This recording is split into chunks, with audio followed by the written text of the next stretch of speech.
Update 6.7 looks to be dropping this week in Marvel Strike Force. What do you need to do to get prepared for it right now? We're discussing all of that in this video and talking about everything that we know so far about this update, the level cap increase, the changes, the Cosmic Crucible, the arrival of Apocalypse, arrival of this new Masters of Evil team, and everything else to help you get ready for update 6.7. So if you're ready for that Valley Club, you know what to do. Find that like button and let's go smash it. ValleyFlyin.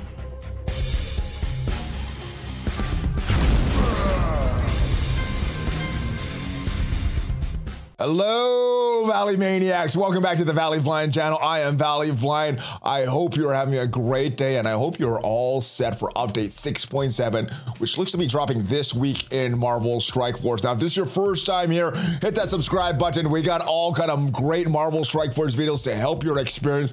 News videos, we got tips and tricks, gameplay, we got question and answer videos, everything to help you. So if you have not already subscribed, hit that subscribe button.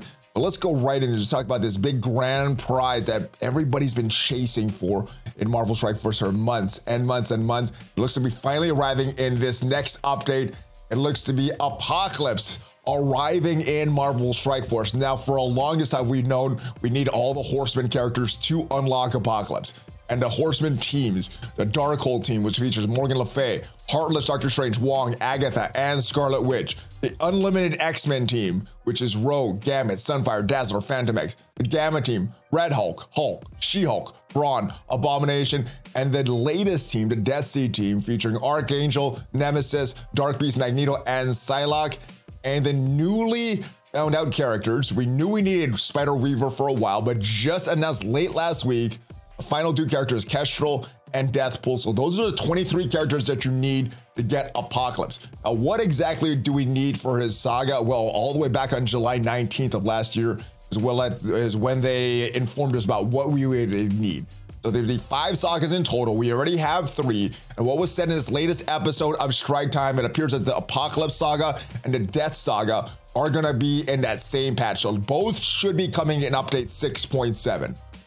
And then there's going to be some additional requirements. We know them right now, as these are the ones that we have not gotten. We have not gotten the Death Saga yet, and we have not gotten the Apocalypse Saga yet. It looks both are going to be arriving at 6.7. Now, for this, to get these, the difficulty 2 of the Horseman Saga, which is a little different than the Apocalypse Saga, you need to get gear tier 15 on each of your Horseman characters in order to get their awakened abilities. And it was recommended, get all the awakened abilities before you go in and try to do that Apocalypse unlock. Now, to participate in difficulty 1, you need to beat the 4 Horseman Sagas at difficulty 1. To get the unlock though, you're gonna need to go to difficulty 2 of the Apocalypse Saga. To participate in the Apocalypse Saga difficulty 2, you need to complete all of these other Horseman Sagas there, at least at difficulty 2. Now, to unlock Apocalypse, you need to complete difficulty 2 of the Apocalypse Saga. And for that, you're going to need all of your characters, all your Horseman characters, and Weaver, Kestrel, and Deathpool at gear tier 16, ISO 8 blue level 4, and that'll get you an Apocalypse at 5 yellow, 2 red stars. So that looks to be coming in this update. We also are going to get a level cap increase, Commander level 95. Now, the good thing about this is that there's no new gear tier associated with this. The thing that we don't know if we're getting new challenges, because at the level 90 cap increase, we did not get new challenges. Level 85, we did not get new challenges. So hopefully with level 95, we will get new challenges and some these new flash events like Block Party and Chaos Theory, these monthly events that give us the resources we need to build up our characters. Hopefully they at least, at the bare minimum, increase the gold challenge and the training mat challenge that we get a few times a week in order for this to happen. That's probably my big fear, but the good thing is we don't have to worry about gear as well, which is another resource sink there. We just have to worry about our gold and our training mats. And this is going to be very, very good for PvE content, all the raid content, any content that you're facing AI enemy. This is going to be good because you can raise your level cap to level 95 for content that was designed to be complete at level 90. Now, the bad thing is on all your PvP content, so your wars, your crucibles, your arenas, your opponents are going to be able to raise all those levels as well. So that's just going to make all that stuff difficult. Now, what they're doing to celebrate this increase is a new level 95. You're gonna launch with a 3-day double experience event, allowing you to level up towards level 95 faster, which is good. I hope that gets players some serious progress towards level 95. I believe in the past it's taken about 2 weeks between levels. So let's see what this does to get from level 90 to 95, just to get your commander level up to that level. Many millions of golds have been added to these events before and after. There's a New Year login calendar that's providing gold. Now, it's not a lot of gold, you know, we may be able to rank up not even a full level from 90 to 95 with this festival, but it's 1 million gold. It's better than nothing. We also have this other commander tribute that gives us some gold as well, and this other Lunar Festival, which gives us some of these envelopes and some other challenges or some other resources there. So that is what is in the game right now as far as the calendar.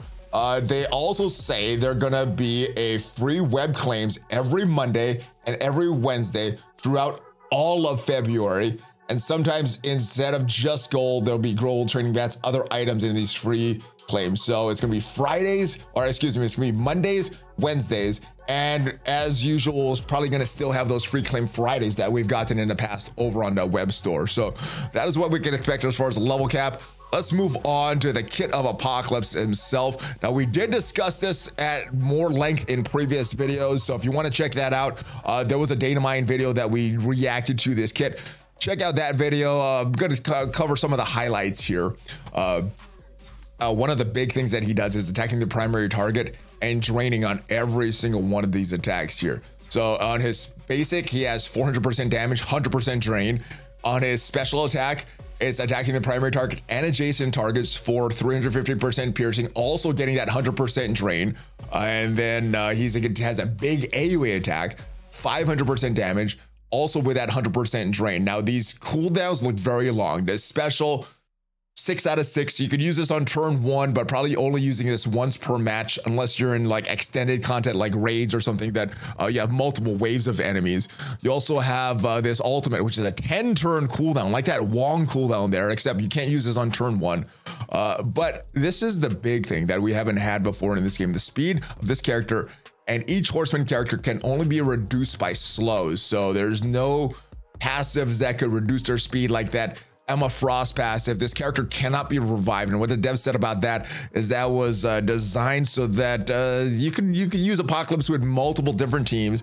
Supposed to be using him on this horseman team, but they did not want him to just be paired only with Dormammu all the time to have him revive, so that's why this was not in the game there. All right, and that is what the Kit of Apocalypse looks like. This to be a very strong character. I like that there's these villain synergies as well, these mutant synergies, these tech synergies, which means that if you're not pairing him on a full horseman team, he's still going to have some viability outside the game. They said they wanted this Apocalypse to be more of a plug and play character than some of these other characters we've had in the past. All right, we're getting another month-long milestone event this time. No character shards in the month-long milestone, and instead of 4 main milestone events, which we've had for the first few, I believe the first month-long milestone only had 3 though. We're getting 7 main month-long milestone events to go into this Destructive Diva for Titania. Now, we're going to have this first one start on the 2nd, and you're going to need to save some gold orbs. You're going to need to save some gold raid attacks as well. Save all your raid energy and your raid credits, because that is what this milestone is based on. It's based on your entire alliance doing this stuff as well. So that is what the first one is going to be. Hopefully it's a little less restrictive and are more of these individual event, not just events relying on the on your alliance. We do have these coordinated assaults there. They were not taken away, and they said that these events, they're supposed to be shorter in length, simpler in scoring. They are short in length. They're 4 days instead of 7 days, but I don't know if they're simpler in scoring. It seems like the scoring is so convoluted in every event nowadays, and I'm kind of not sure what to upgrade and what to save and what to hoard, and if it's safe to upgrade. I wish this game was just more based around fun and not based around hoarding as much, but it looks like that's what we're gonna have to do competing these events. Also coming in this update, or maybe not in this update, but coming sometime, is gonna be Quicksilver. Now, they mentioned in some of the data mines for this upcoming 6.7. 4 new characters, which indicate this 3 Masters of Evil and Apocalypse, which would mean that Quicksilver's not coming this in update 6.7, but most likely in 6.8. He's the first new character where you're able to earn his shards from Cosmic Crucible. There's supposed to be a design on a plug-and-play as a plug-and-play character that'll slot nicely in many of your teams. So we'll see how good he is, but probably not in 6.7. But get ready for him because he looks like he's going to be a very, very strong character. Costume shop additions. Normally there are additions to the costume shop. We're not getting too many additions that we don't know about right now. The big one that we saw his costume in the game while it was launched, it was Doc Ock, and it still is not released. It did tease that in the last update. If you're not sure what it looks like, you haven't seen it because nobody has his costume yet. This is what it looks like, and I think it looks like a nice costume, but just it's on a character that we don't use a lot, and there was no way to get this yet. All right, but we're getting a few more other costumes in the costume shop when this update drops. You'll find that President Loki costume and Shang-Chi's costume, the Year of the Rabbit, and that's going to be in the costume store or the costume store for your costume credits.